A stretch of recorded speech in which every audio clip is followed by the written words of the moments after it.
Glória a Deus, a paz do Senhor, irmãos. Tudo bem com vocês?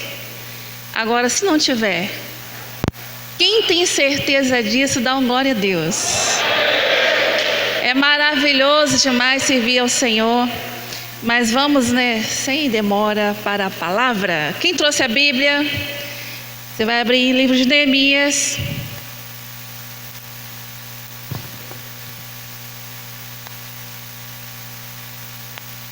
Neemias, capítulo 4.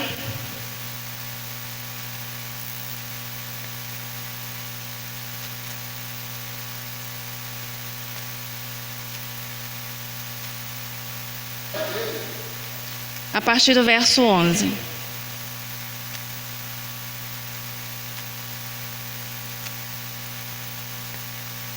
Neemias, capítulo 4.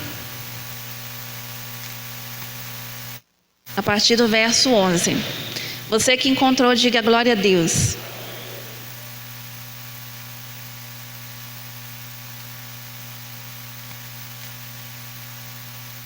Diz assim a palavra do Senhor. Disseram, porém, os nossos inimigos: nada saberão disto, nem verão até que entremos no meio deles. Fala comigo assim: até que entremos no meio deles e os matemos, assim faremos cessar a obra. Verso 12. Quando os judeus que habitavam na vizinhança deles 10 vezes nos disseram: de todos os lugares onde moram, subirão contra nós. Verso 13. Então pus o povo por famílias nos lugares baixos e abertos, por detrás do muro, com as suas espadas e com as suas lanças e os seus arcos. 14. Inspecionei, dispus-me e disse aos nobres, aos magistrados e ao resto do povo: não os temais, lembrai-vos do Senhor, grande e temível, e pelejai pelos vossos irmãos, pelos vossos filhos, vossas filhas, pela vossa mulher e pela vossa casa. Somente até aqui. Irmãos, hoje nós vamos falar um pouquinho para a família especificamente. Porque família é uma coisa inevitável, todos nós temos família. Amém? E nós sabemos que em tempo nós vamos ver o inimigo investindo fortemente contra as famílias no todo. Em todo tempo, as famílias têm que buscar uma forma de se defender, porque os ataques são terríveis de todos os lados. E uma coisa que me chama a atenção nesse texto, quando Neemias, que era um jovem, estava fora da sua cidade, ele não estava em Jerusalém, ele estava em Suzã. E diz a palavra que ele era copeiro do rei, ocupava um cargo de confiança. E um determinado dia, chega alguém para ele para dar notícias de como estava a sua cidade natal. E a pessoa disse para ele uma notícia que deixou ele muito triste. Contou que o inimigo havia invadido a cidade, destruído tudo, queimado as portas de Jerusalém, destruído os muros, e estava tudo assim, totalmente devastado. Diz a palavra isso no capítulo 1 de Neemias, vai dizer que quando ele ouve então esse relato, ele fica muito triste. Fala comigo assim, muito triste. Diz a palavra que ele passou 3 dias lamentando e chorando de tanta tristeza, quando ele ouviu essa notícia acerca do povo dele, da sua cidade natal. E conta então no capítulo 1 de Neemias, que ele passa 3 dias, fala comigo, 3 dias. Entenda comigo, Ele passou um tempo triste, chorando e lamentando. Mas chegou uma hora, quando cumpriu o propósito dele lá, falou: chega de tristeza, chega de choro, agora eu preciso tomar uma decisão e agir. Diz a palavra que a primeira coisa que ele então vai fazer é orar. Ele vai jejuar perante o Senhor. E a oração de Neemias começa relatando para o Senhor os acontecimentos, mas ele entra na presença do Senhor pedindo perdão pelos pecados. Ele faz um concerto com Deus, não por ele, porque ele estava trabalhando fora, estava em outro lugar, mas ele era um homem posicionado em Deus, mas ele pediu perdão pelo pecado do povo. Ele se posiciona diante do Senhor e pede perdão pelo pecado dos irmãos, das suas famílias. E ele então faz um propósito que até então no primeiro capítulo eu achei que ele era um propósito dele, mas quando chega no capítulo 2 ele relata para as pessoas que Deus colocou no coração dele este propósito de se levantar e diante do rei pedir autorização para poder então fazer uma viagem e tentar ajudar os irmãos que ali ficaram. Ele consegue. Ele diz e ele conseguiu recursos para a sua viagem. Ele conseguiu então recursos para poder ajudar os irmãos. Ele conseguiu material para poder chegar na cidade e reconstruir as portas e os muros da cidade. Mas quando ele chega lá, depois de uma longa viagem, que ele chega na cidade, ele começa a andar pelos destroços. Como reconstruir? Tinha material, tinha ânimo, ele se posicionou, ele teve uma confirmação de Deus, mas como reconstruir? Ele passou a noite andando pela cidade, até que ele conseguiu encontrar algumas pessoas, porque a maioria deles haviam sido levados cativos, e alguns que ficaram eram pessoas idosas, ou então pessoas que não tinham força para fazer muita coisa, porque quando o inimigo entra num lugar e leva o povo, ele procura os mais inteligentes, os mais fortes, para poder então fazer prisioneiro e virar escravos, porque sabe que os fortes vão trabalhar direitinho. E às vezes, meu irmão, você pode perguntar assim: por que o inimigo investe tanto contra a minha vida? Porque o maior desejo que ele tem é levar você cativo, porque ele olha para você e vê em você um potencial tão grande. E ele fala bem assim: nossa, eu tenho que tirar essa pessoa da posição que ela está, porque se eu conseguir levar ela prisioneiro, levar ela cativo, vai me render muita coisa. E às vezes você pergunta assim: por que o inimigo luta tanto? Eu estou tão direitinho na presença de Deus, eu estou fazendo as coisas direitinho, por que tanta perseguição? É porque ele sabe que você, na mão de Deus, você é um potencial muito grande. E Neemias então procura algumas pessoas, encontra e se levantam alguns para ajudá-lo. E qual era a obra? Reconstruir muros que têm brechas, muros que estão caídos. Diz a palavra de Deus que quando o adversário ouve falar que os muros estão sendo levantados novamente, ele fica intrigado, começa a mandar mensagens em direção ao povo de Deus, tentando intimidá-los, chamando eles de povo fraco, falando que mesmo que eles conseguissem levantar aquele muro, novamente iria cair. Ficou zombando de Neemias. Você acredita que quando Neemias estava lá posicionado com os irmãos, com o povo trabalhando aquela obra, e animado e alegre, os recursos nas mãos e o muro subindo, vocês acreditam que o adversário tentou fazer uma grande festa, tentou, não fez uma grande festa, e mandou o convite para Neemias, porque ele falou assim: eu preciso fazer este homem sair daí, Eu preciso fazer esse crente sair da posição. Eu preciso fazer esses irmãos parar de orar, de jejuar, de fazer a quinta profética, a terça da vitória. E o inimigo começou a investir pesado contra eles. E Neemias está lá trabalhando com os irmãos, correndo, faz uma coisa ali, outra ali, vigia. Os inimigos fizeram uma festa, mandaram um convite. Sabe o que ele falou? Eu estou fazendo uma grande obra e não posso parar. Todas as vezes que o inimigo te ofereceu alguma coisa, eu sempre digo isso aqui, que quando o adversário ele oferece alguma coisa para um crente, ele sabe muito bem o que ele vai oferecer. Ele jamais vai oferecer algo que não é interessante para você. E tem muita gente que cai nisso. Não, pastor, eu só vou lá dar uma espiadinha.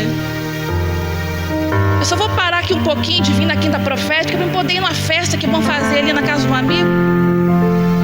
Não, domingo na escola bíblica eu sinto muito, eu tenho um churrasco para mim ir, um encontro com os amigos. Domingo à noite, não posso, eu tenho outro evento. Neemias falou bem assim: eu sei o que eu estou fazendo. Eu vim com propósito para fazer e vou concluir a obra até o fim. Isso mostra para mim e para você pessoas que sabem quem elas são, pessoas que sabem o lugar que elas estão ocupando e para onde elas estão indo. E outra coisa, sabe muito bem o resultado do seu posicionamento. Pessoas que estão andando na casa de Deus, pessoas que estão participando das coisas da casa de Deus, sabendo que vai ter um resultado. Neemias falou bem assim: muito obrigado pelo convite, mas eu estou muito ocupado. Estou fazendo uma grande obra e eu não posso parar. E veio mais investidas. Neemias fez o quê? Ficou sabendo que viria uma multidão. Falou assim: olha, elas se juntaram todos à nossa volta. Todos os inimigos estão vindo em nossa direção com o propósito de nos fazer parar, de nos destruir. Neemias falou o quê? Onde estão as famílias? Onde estão as famílias? Chama todo mundo agora. Levanta-se todo mundo. Porque nós vamos trabalhar pesado, nós vamos investir. Porque tem gente que vai trabalhar e o outro vai ficar vigiando. Tem gente que vai orar e o outro vai ficar vigiando. Tem gente que vai ser convocado para fazer uma grande obra aqui nessa noite. E outra coisa, a obra não é para mim não, meu irmão, é para você mesmo. Deus chama famílias aqui nessa noite para se levantar e começar a levantar os muros, começar a fechar as brechas, porque grande tem sido a investida de adversário contra as famílias. Mas aqui nessa igreja tem um povo que ora, tem um povo de fé, tem um povo de esperança, tem um povo que acredita e tem um povo obediente. Quando Deus determina algo, que Ele coloca propósito diante de nós, nós vamos avançando em direção ao nosso Deus, diante daquilo que Ele tem colocado, porque sabemos o resultado onde vai chegar. Convocou as famílias. O inimigo ficou muito chateado por causa dos muros, mas quando o muro chegou pela metade, diz assim a palavra, que as brechinhas do muro, você que não sabe o que é brecha, eu vou te falar, literalmente, brechas em um muro é uma fenda, uma rachadura, uma pequena abertura. E ele ficou preocupado, irado, porque o muro estava subindo, só que agora não tinha mais brechas. Puxando para o lado espiritual, o que são as brechas na família? O que são as brechas? Pode ser a falta de perdão, pode ser um pecado oculto, pecado de bolso, né? Esse tipo assim, não, esse aqui é um pecadinho pequenininho, eu carrego no bolso, ninguém vê, escondidinho. Eu faço isso escondido, ninguém está sabendo. Deus vê, Deus sabe. A falta de perdão é uma coisa muito séria. Todos os dias somos atacados na área das nossas emoções, porque é uma área muito sensível do ser humano. Quando não é de um lado, vem ataques de outro, sempre tentando provocar uma mágoa em você, deixar você ressentido. Mas quem está ligado entende isso. Mas tem gente desligado e constantemente vai acumulando mágoas, ressentimento em seus corações, nas suas emoções. Não libera perdão. É tempo de você liberar perdão, meu irmão. Se você quer uma família fortalecida, guardada, protegida, muros em volta da tua casa, da tua família, para te guardar constantemente, você tem que começar a fechar as fendas, as brechas que estão abertas. Outra coisa, pornografia, são as brechinhas. Jogos de azar, são as brechinhas. Fofoca, brechinhas. As brechinhas do muro. Irmãos que gostam de levantar contenda entre os irmãos, isso é antibíblico. Deus condena esse tipo de coisa. Às vezes dentro da própria casa tem uma contenda de irmão com irmão. Às vezes dentro da própria casa tem contenda entre filho, marido e os filhos, e ninguém se entende, uma confusão, vira uma tristeza, como disse Neemias. Quando eu ouvi a notícia, sentei, lamentei de tanta tristeza, porque muitas famílias estão despedaçadas, estão destroçadas. Nesse tempo de pandemia, o que Deus faz? O que Deus faz? Todo mundo dentro de casa, família, vai adorar em casa, fazer culto em casa, em família. Vão se consertar, vão aprender a olhar olho no olho, vão aprender a se respeitar, porque precisam um do outro. Viver em harmonia. Sabe o que Deus fez com a gente? Nos trouxe para o início de tudo. Família, projeto de Deus. Famílias vivendo esquecidas. Filhos dentro de casa, de todos os tamanhos, não sabe mais o que é sentar numa mesa com o pai, com a mãe, fazer uma refeição. Porque quando vão se assentar numa mesa, quando se assentam, estão cada um olhando para o seu celular e ninguém conversa mais. Os pais não ensinam a educação mais para os filhos. Pegam um celular e entregam na mão de uma criança de 3, 4, 5 anos para interter uma criança. Que geração é essa que vem aí, gente? É minha responsabilidade, tua, educar os nossos filhos. E às vezes ele levou o problema, está para onde? Para a igreja, para o pastor. Pastor, esse menino está assim, assim, assim. A igreja faz parte da educação espiritual. Todo mundo está sentado aqui na mesma mesa, no mesmo ambiente, na mesma direção, no mesmo propósito, aprender com Deus. Os nossos filhos estão precisando de pais,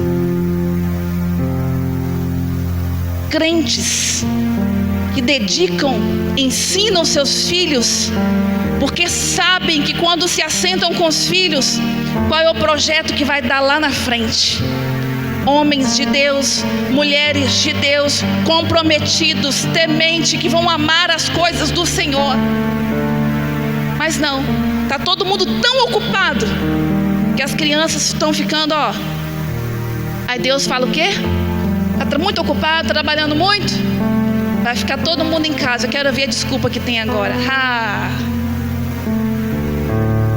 Culto no lar toda semana. oração de manhã com as crianças, oração na hora do almoço, todo mundo junto, ó, glória a Deus. À noite para dormir, joelho no chão, todo mundo oração. Porque estava todo mundo tão ocupado, agora está todo mundo desocupado. Todo mundo tremendo. Meu Deus, será que é o fim do mundo? Ninguém sabe, só Deus sabe.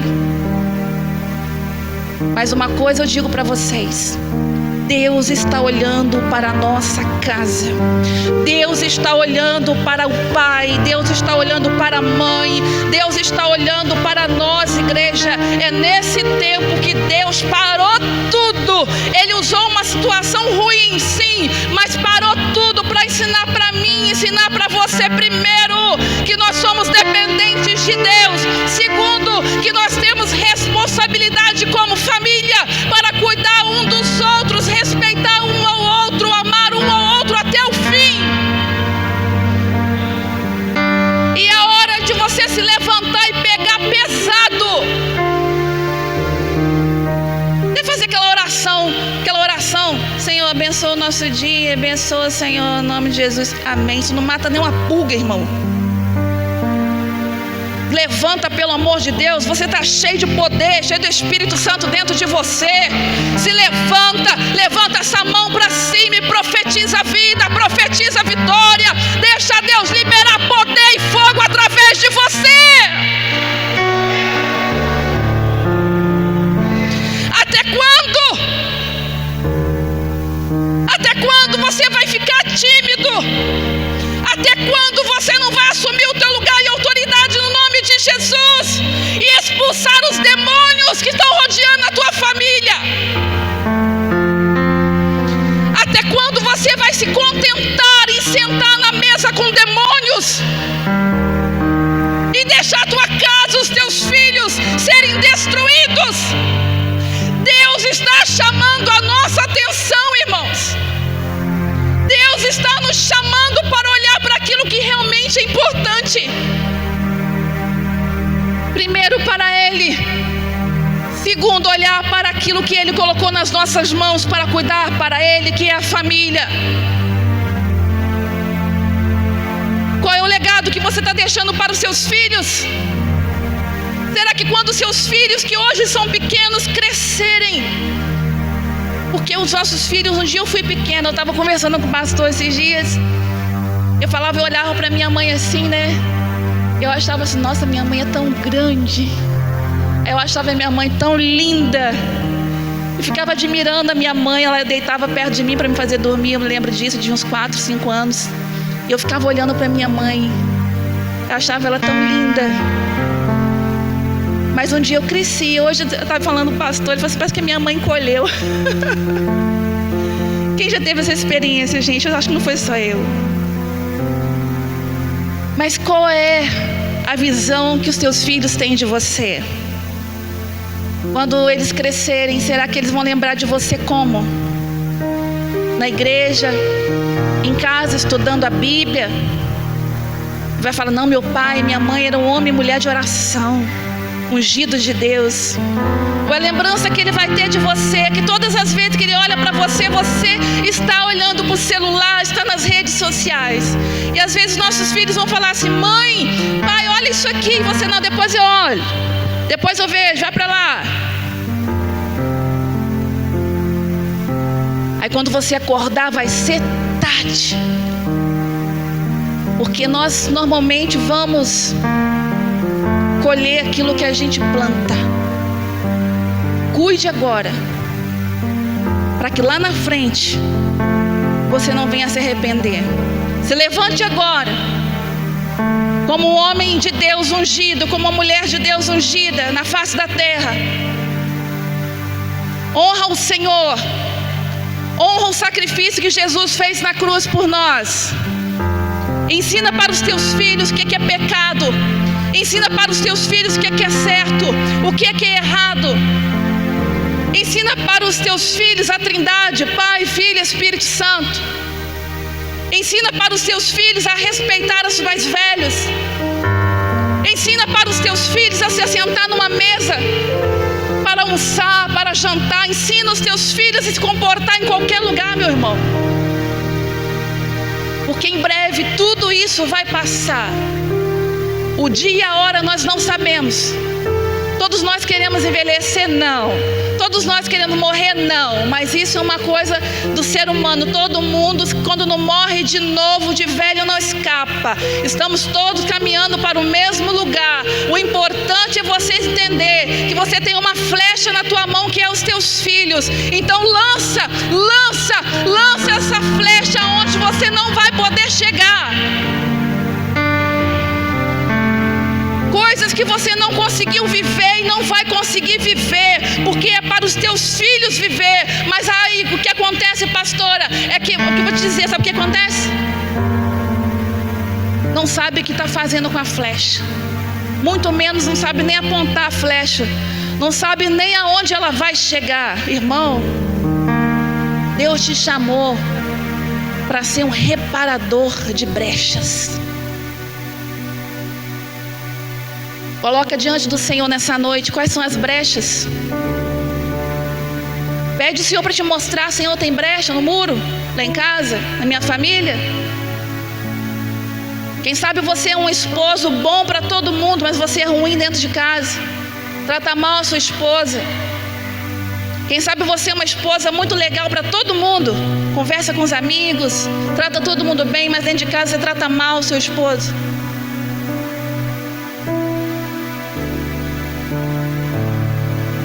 Abra a sua Bíblia.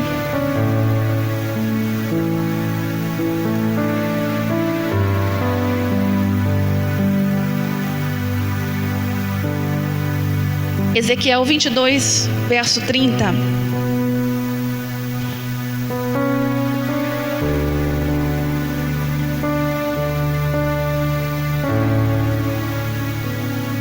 Livro do profeta Ezequiel.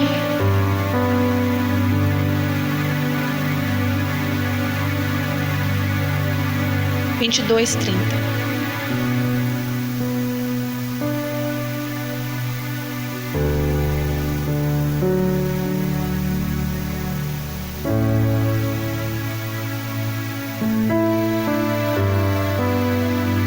Diz assim a palavra do Senhor: procurei. Em outras traduções pode estar busquei.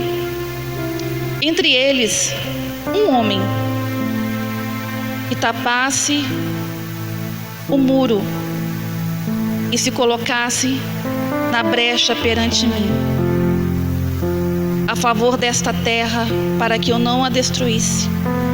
Mas a ninguém eu achei. Duas coisas Deus procura.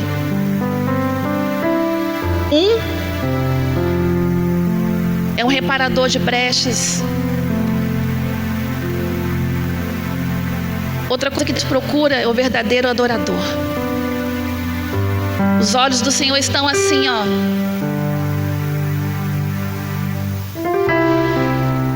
Preciso de um reparador. Ele preciso de um reparador. Alguém que tape um muro, alguém que pareça, alguém que possa aparecer diante de mim. Pelas famílias, pela sua casa, pela sua cidade, pela sua terra.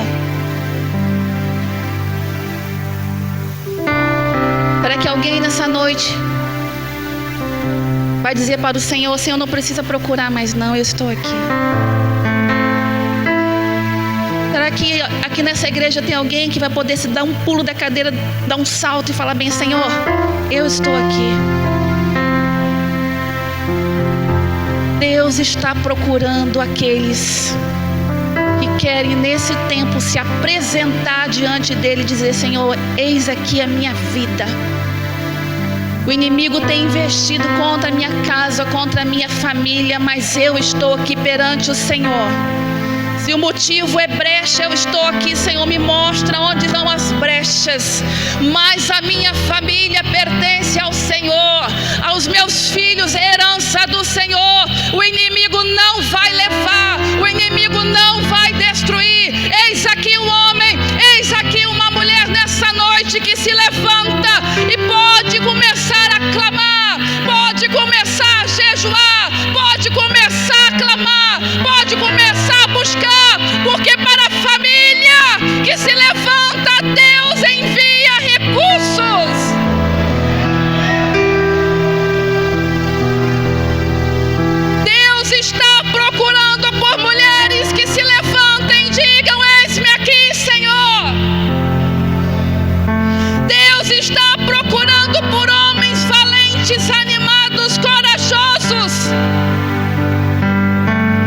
Eu falei com o Senhor nessa tarde: Senhor, lá na IADEC só tem homem corajoso. Lá na IADEC só tem homem valente. Homens que não dá conversa para o inimigo. Homens que conhecem a proposta que o Senhor fez, estão avançando para conquistar aquilo que o Senhor disse. Lá na IADEC, Senhor, tem mulheres comprometidas com jejum, com a oração, com o clamor. Lá na IADEC, Senhor, o Senhor vai encontrar alguém.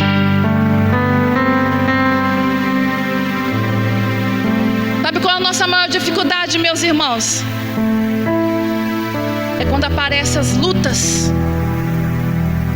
A gente, se pudesse, faria um buraco no chão assim, entrava dentro e se escondia. Neemias falou assim: fiquei sabendo que vem um povo, vem em bando. Quem que ia ficar? Gente medroso não ficaria. Ele falou: você quer saber de uma coisa?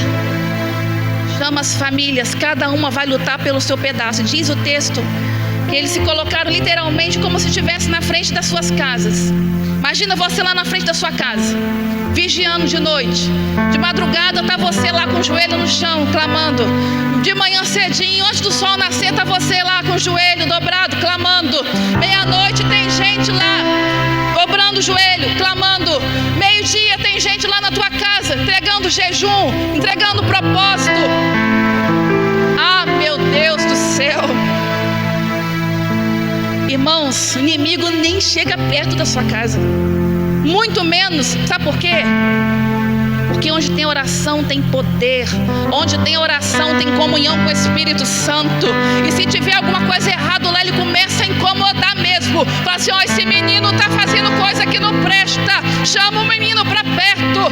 A esposa vai olhar para o marido e fala: ei, tem alguma coisa rodando aí que não é de Deus. E vai clamar, e vai jejuar, vai repreender. Outra coisa, o marido vai dar uma olhada assim: vai ter alguma coisa estranha com essa mulher. Eu vou orar pela vida dela. Então, meu irmão, aonde tem oração, tem comunhão com o Espírito Santo. Aonde tem jejum, tem renúncia. O negócio é você não dar tempo para o inimigo agir. Tem brechinha, começa a consertar, vai tapando as brechinhas. O muro já caiu, pastor, a casa já nem existe mais. Olha aqui, eu tenho uma notícia para você. Quando